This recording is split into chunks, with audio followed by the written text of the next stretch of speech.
Welcome back, Defenders. Jake here. There's a lot of political headlines to get to today, given that Zelensky is visiting the United States this week, but also the UN General Assembly is meeting in New York. Let me read for you some of these headlines. Russia can only be forced into peace. This is what Zelensky tells the United Nations. Addressing a special UN Security Council session, Zelensky joined the United States in pressuring Iran and North Korea over their military support for Russia. So that's the headline. Russia can only be forced into peace. What's the Kremlin's response? Forcing Russia into peace would be a fatal mistake, says the Kremlin. Kremlin spokesperson Dmitry Peskov told reporters, such a position is a fatal mistake, a systemic mistake, for Russia to be peaceful. For 500 years, this is what the Russians have been doing, expanding in every direction, attacking their neighbors, and then stealing their land, Russifying the people, committing genocide, erasing their ethnic identities, suppressing their cultures and languages. This is the natural state of an empire. Empires continuously have to expand, otherwise they collapse. So the last 30 years since 1991, whatever the Russian Federation was, whatever it was supposed to be when it drafted a new constitution, that's not what it is today. It's an empire, and they are going to continuously be at war. They're going to be continuously attacking their neighbors and trying to steal their land, because that's what empires do. That's what the Russians have been doing for 500 years. And Putin is furious that the world community just isn't allowing it. Putin proposes broader criteria for using nuclear arms. Why isn't it working? This is what the Russians are asking themselves. We have 6,000 nuclear weapons. Shouldn't we be allowed to attack anyone we want? Shouldn't we be allowed to kill anyone we want? We have 6,000 nuclear weapons. So here's Putin saber-rattling again during one of his Security Council meetings. Let me read for you what he's saying now about his nuclear arsenal. I would especially like to draw your attention to the following. In the updated version of the document, aggression against Russia by any non-nuclear state, but with the participation or support of a nuclear state, is proposed to be considered as a joint attack on the Russian Federation. The conditions for Russia's transition to the use of nuclear weapons are also clearly fixed now. We will consider this possibility when obtaining reliable information about the massive launch of aerospace vehicle attacks and their crossing of our state border, meaning strategic or tactical aircraft, cruise missiles, drones, hypersonic missiles, and other aircraft.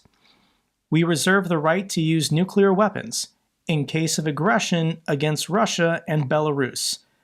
Belarus being a member of the Union States, all these issues have been agreed upon with the Belarusian side and the president of Belarus, including if the enemy uses conventional weapons to threaten our sovereignty. In conclusion, I would like to note that all clarifications are thoroughly verified and proportionate with modern military threats and risks to the Russian Federation. Wah! Wah, wah, wah! I have nukes, why won't you let me win? We're already too deep, guys. What the Western Alliance, what NATO has done, we're already participating in this war. But Russia is the aggressor. This is not Ukraine being aggressive or hostile against Russia. Russia started this war, and Ukraine is just defending itself. Every day the Russians push, they advance, they're continuing this war. When this war will end, the second Russia just goes back to their own country and stays there. Russia has destroyed all thermal power plants, nearly all hydroelectric capacity in Ukraine ahead of this winter, according to President Zelensky. Russia is preparing to attack 3 nuclear power plants in Ukraine, Zelensky tells the United Nations. This is very important, so I'm going to share this clip from his speech to the UN. Recently, I received yet another alarming report from our intelligence. Now Putin does seem to be planning attacks on our nuclear power plants and their infrastructure, aiming to disconnect the plants from the power grid. With the help of satellites, by the way, ladies and gentlemen, satellites of other countries. Who could that other country be? It's probably not North Korea or Iran, it's probably China. But at one point, Ukraine had 5 nuclear power plants. We all know what happened to the Chernobyl nuclear power plant, and the Russians did capture the Zaporizhia one.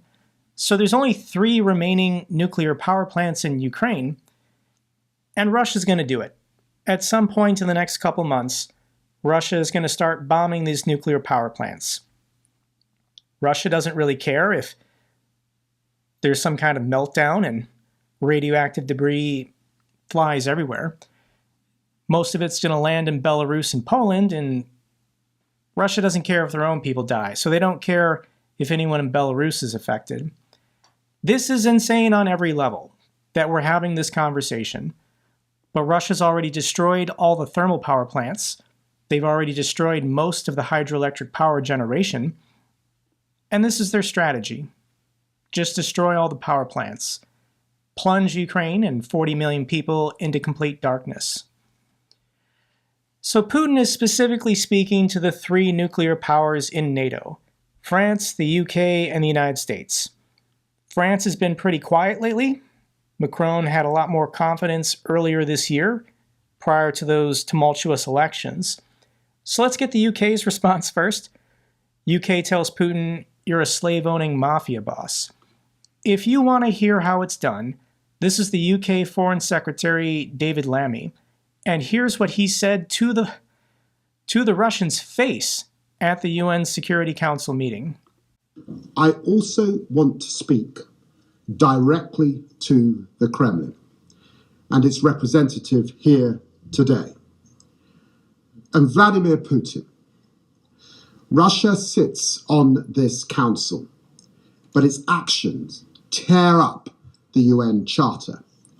Russia sits on this council, but over the weekend we saw it put forward amendments designed to wreck the UN's future. Russia claims to stand for the global south, but it runs roughshod over international law. Vladimir Putin, when you fire missiles into Ukraine hospitals, we know who you are. When you send mercenaries into African countries, we know who you are. When you murder opponents in European cities, we know who you are. Your invasion is in your own interests, yours alone, to expand your mafia state into a mafia empire, an empire built on corruption. That's how you do it. So what's America's response? White House questions Zelensky's victory plan, cites lack of strategy beyond weapons requests. This week was all about Zelensky sharing a classified peace proposal to members of Congress. Donald Trump was supposed to get it, Kamala Harris and Biden. And yeah, I don't think we need to build this up, guys. I don't think there's anything too secret in this plan. It's Ukraine saying, give us more weapons. And once Russia's in a losing position, they'll actually negotiate to stop this war. So let's just do it. Biden says we cannot let up on Ukraine, support amid U.S. uncertain political future. President Biden is almost 82 years old. This was his last UN General Assembly speech. He will be leaving office in January. So over the next 3 months, there's a lot that President Biden can do to support Ukraine. And we'll start with this. White House announces $375 million in military assistance to Ukraine. This was planned. President Biden knew that Zelensky was visiting the United States this week, so he wanted to have this package ready. Inside is the usual good stuff to keep Ukraine in the fight day to day. But what wasn't planned was $7.9 billion, Biden announces continued support and a $7.9 billion security assistance package for Ukraine. People are very confused about what this money is. This $7.9 billion is not from the bill that Congress voted on back in May. Most of this money is under something called the Foreign Assistance Act. This is a pool of money that Congress gives to the president every year to rapidly respond to an emergency in the event that Congress is not in session or Congress has to debate and vote on something. It's a pool of money that the president gets to help our allies respond quickly in the event of a crisis. Now, what President Biden wanted was to extend this authority 6 months or a year or whatever, but Congress wouldn't do it. So the only alternative was to use the rest of the money before it expired at the end of this month. You might have been hearing about this story of Ukraine aid expiring, but it's not specifically for Ukraine, but it can be used for Ukraine. And President Biden is going to sign off the remaining amounts in this pool, $5.5 billion. Another $2.4 comes under something called the U.S. AI commitment. What's going to be in this package? And the $2.4 billion is going to be munitions, air-to-ground munitions, UASs, equipment. I don't know. I don't even think the Pentagon knows. The money has been allocated, and they're going to start moving gear and equipment. Some of this 7.9 I do think will go to long-term contracts, like building a brand new Patriot system that Ukraine will get in 2 years, but we have to start that process at some point. But there will be additional billions in military aid arriving to Ukraine over this winter. This is huge news. U.S. rushes to supply Ukraine with $60 billion in aid before Biden's presidential term ends. So this is where the November election comes in. And the money that was allocated by Congress in May, Biden will have to spend all of it before Trump takes office. Biden doesn't want to do that. He would like to stretch this money out to support Ukraine for as long as possible. Congress may never vote again. But if Donald Trump wins, then all the money has to be allocated to Ukraine prior to January 20th. And if you're following the US election, it's a coin flip. Now, Donald Trump lost the popular vote by 3 million votes in 2016. He lost by 7 million votes in 2020. And I'm predicting to you that Donald Trump is going to lose by over 10 million votes this November. But that doesn't matter, because that's not how we elect presidents. We use something called the Electoral College. Each state, based on their size, gets a certain number of votes. If you win that state, you win all the votes. And at the moment, Donald Trump only needs to win Pennsylvania, North Carolina, and Georgia. All the other swing states are great, but that's basically his path to 270, to actually getting back in the White House. And Trump is mad about a recent event from this week. Let me explain. Trump blames Biden and Zelensky for not ending Russian invasion and wasting billions. The Republican presidential nominee spoke extensively about his take on Russia's full-scale invasion of Ukraine for the first time in months. Okay, what set Trump off? Local media in Pennsylvania ho-hum on Zelensky ammo plant visit. If you watched my last video, I showed you pictures and a video at the end of President Zelensky visiting this General Dynamics ammunition plant in Pennsylvania. This was nice. Zelensky just wanted to go to the factory and thank these workers. But Pennsylvania is a state that Donald Trump is trying really hard to win right now. So the controversy comes from this statement that Kamala Harris made in the debate 2 weeks ago. Trump is still mad that he lost the debate, and he's still complaining about it every day. But when Kamala Harris said, "What do you think the 800,000 Polish Americans living in Pennsylvania think about your position on Russia, about you constantly bragging about your good relationship with Vladimir Putin?" This is what set Donald Trump off because there are Democrats at this event at the ammunition plant. This is Pennsylvania Senator Bob Casey, and this is Governor Josh Shapiro. They just happen to be Democrats. This is not a campaign event. There was not a vote for Kamala Harris and Tim Walz banner up in this plant. The sitting governor of the state is allowed to visit an ammunition plant, and the sitting senator of the state is also allowed to visit, given that he supports Ukraine and he voted for the aid package. But Republicans are complaining, saying that this was a election interference event from President Zelensky. House Speaker calls on Zelensky to fire the ambassador to the United States. Here is the press release put out by Speaker Mike Johnson. This is highly inappropriate of him. Let me read for you what he says. After organizing a partisan campaign event in a battleground state this week, Ukrainian Ambassador Oksana Markova demonstrated she cannot be trusted to fairly and effectively serve as a diplomat in this country. President Zelensky must immediately remove her. First of all, I don't think Speaker Mike Johnson cares. This is Donald Trump speaking.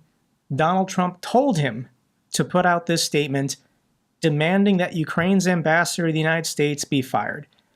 It's even written here in the first sentence. I demand that you immediately fire Ukraine's ambassador to the United States. Speaker Mike Johnson would never use the word fire. In his tweet, he said remove, a softer word with the same meaning. To fire someone is Donald Trump's language. And where do we begin with this? The first thing is that Donald Trump is upset that pictures and videos were taken at this artillery factory, making Ukraine look good, and making the United States look good for supporting Ukraine. Donald Trump opposes both of these things. And as far as this being partisan, it's not Zelensky's fault. It's not the ambassador's fault that no Republicans wanted to come to this event. And if Republicans are jealous, if they think this is election interference, President Zelensky would be happy to meet with any and all of them, anywhere, anytime, battleground state or not. This man is trying to save his people from a genocide. So I was skeptical last week when Zelensky was saying he was going to meet with President Trump. I was saying to myself, there's no way Trump's going to agree to this. And sure enough, there will be no meeting between former President Trump and Zelensky. Trump is just refusing to coordinate a time and a place for Zelensky to meet him. The same is true for Speaker Mike Johnson. Speaker Mike Johnson is also refusing to meet with President Zelensky.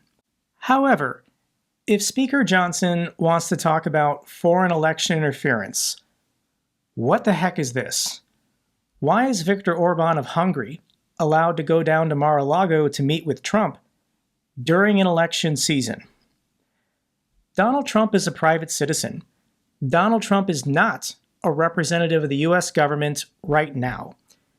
It's inappropriate for foreign leaders to be meeting with presidential candidates who hold no office in government.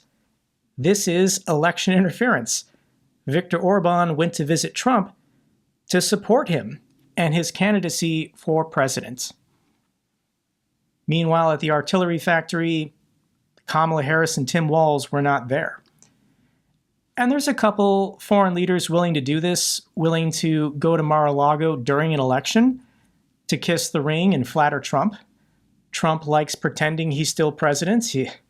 When these foreign leaders come, he puts up a flag and pretends like it's a state visit down at Mar-a-Lago.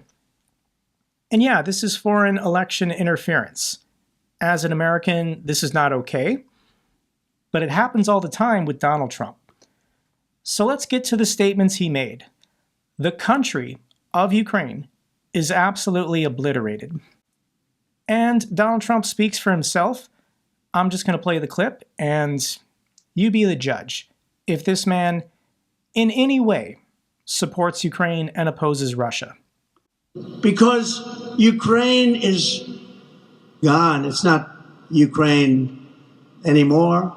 You can never replace those cities and towns, and you can never replace the dead people, so many dead people. Any deal, even the worst deal, would have been better than what we have right now. If they made a bad deal, it would have been much better. They would have given up a little bit, and everybody would be living, and every building would be built, and every tower would be aging for another 2,000 years. And it will only get worse with these people. With Kamala she doesn't know what she's doing. More people will die.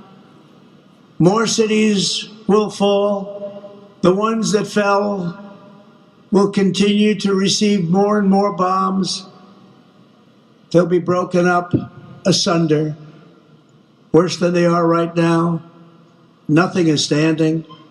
The crops are dying. Nothing is standing in Ukraine. The crops are dying. Everyone's dead. That is what Donald Trump is telling his tens of millions of followers. There's really nothing for the Ukrainian people to move back to. And it didn't need to happen. Those buildings are down. Those cities are gone. They're gone. And we continue to give billions of dollars to a man who refuses to make a deal, Zelensky. There was no deal that he could have made that wouldn't have been better than the situation you have right now. You have a country that has been obliterated, not possible to be rebuilt. It'll take hundreds of years to rebuild it. Ukraine has been obliterated, and it's impossible to rebuild. It would take hundreds of years to rebuild Vuhledar and Bakhmut. There's not enough money to rebuild it if the whole world got together. They're not going to be satisfied until they send American kids over to Ukraine, and that's what they're trying to do. And the moms and dads of America don't want their kids fighting Ukraine and Russia, and we're not going to have our soldiers die across the ocean.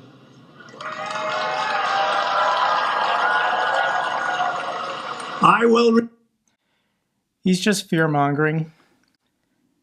But he also loves to lie. Trump outburst U.S. support to Ukraine close to $300 billion, and the Europeans are all deadbeats. Trump told prospective Georgia voters the U.S. is getting taken for a ride, but European support to Ukraine... Obviously, the Europeans have provided more support to Ukraine.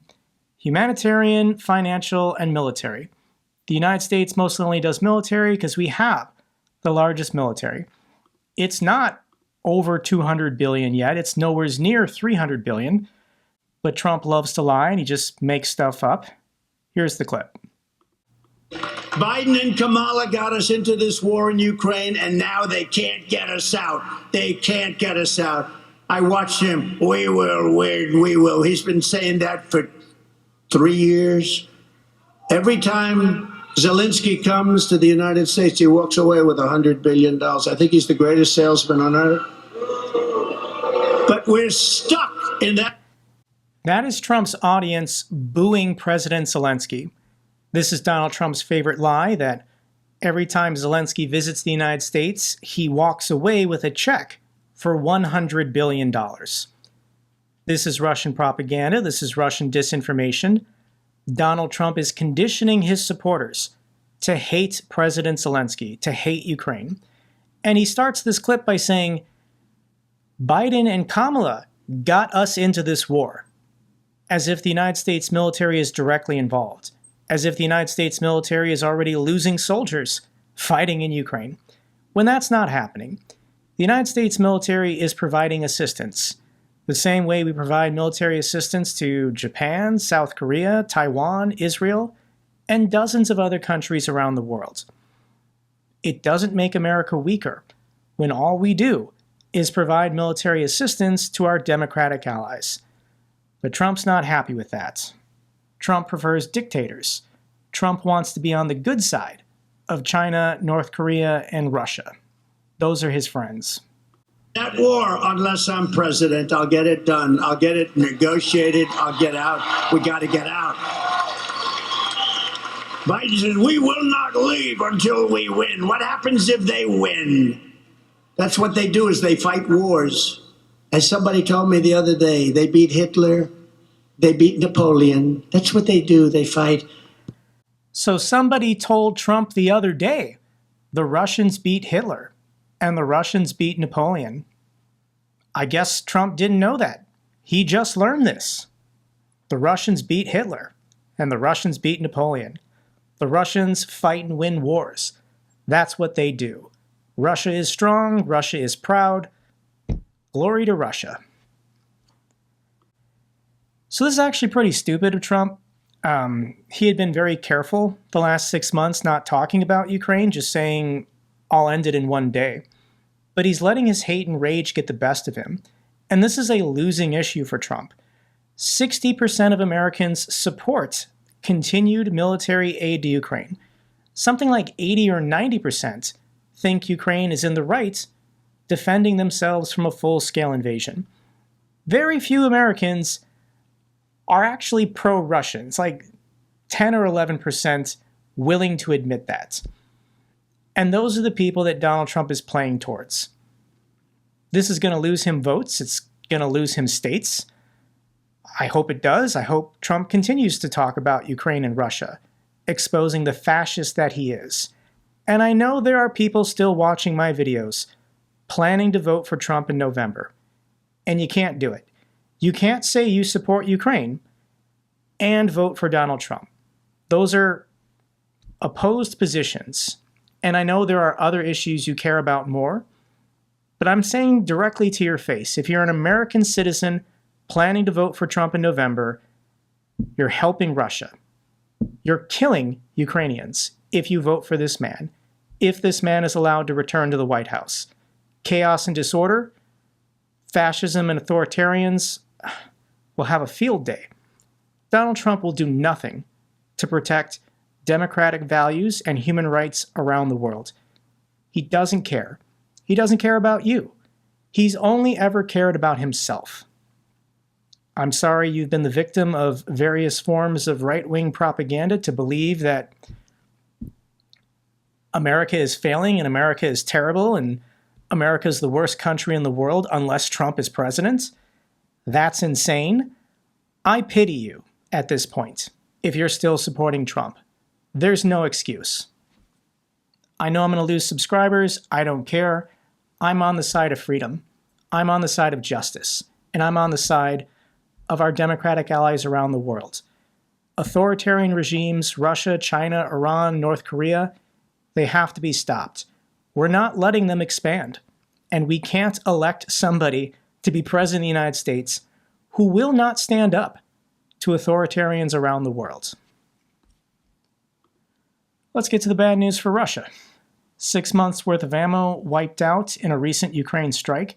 This was the 3 depots, 2 in the Tver region, 1 in Krasnodar. But there's more depots, guys. There's definitely a couple more depots inside of Russia that might be visited in the next week or two.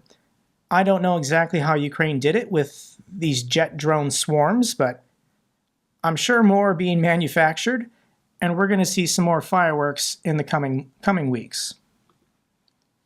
Russia to boost military spending to 40% of the state budget in 2025, according to Bloomberg. The increase would represent 6.2% of Russia's projected GDP, but 40% of their total government expenditures. This was funny. At the same time, Bloomberg reported that 30% of the budget is allocated for classified or unspecified items. 40% for the military, 30%, it's a secret. We're not telling you what we're doing with this money. This is bad news for Russian conscripts who were recently returned from Ukraine. Russian conscripts who were captured by Ukraine in the Kursk region and were exchanged as POWs are now being forced to sign military contracts under the threat of beatings and prosecutions because they surrendered. Because these 18, 19, 20-year-old conscripts chose to live, Russia is now punishing them by forcing them to sign contracts so they can go to the real front lines and fight and die for Russia. Russia reportedly installs Starlink on Shahed 136 drones. This is Elon Musk's Starlink being used by Russian kamikaze drones. It would be wonderful if Elon Musk said something, condemned this, said he was working on stopping this from happening. But he's not, because Elon Musk supports Russia and supports Donald Trump. Let's get to the good news for Ukraine. Ukraine and Vietnam agreed to increase trade turnover in various fields. Vietnam has pledged $500,000 in humanitarian aid to Ukraine and expressed its readiness to assist in post-war reconstruction efforts. When we were drafting teams for World War III, I didn't think that the United States would be getting communist Vietnam. But yeah, all of China's neighbors hate China, and Vietnam views China. Communist Vietnam views China as a greater threat. So they would rather be supportive and allied towards Western nations because China's just being China. Netherlands to provide $233 million to Ukraine to restore critical infrastructure. Thank you so much to the Dutch people. Norway to allocate $9.5 million for evacuation of wounded from Ukraine to Europe. Thank you so much to the people of Norway. Final clip I have for you is what this is all about. This is what motivates Ukrainians to continue the fight, to continue to fight for freedom and their sovereignty from Russia. And Donald Trump doesn't understand this. He doesn't care about this. He'll never understand this.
That's all for this update video. Glory to Ukraine, glory to the heroes. If you found this video informative, give me a thumbs up. Best way to support the channel. Comments and questions, let me know down below. I love hearing from you guys. Till the next video, keep defending the truth, keep defending democracy.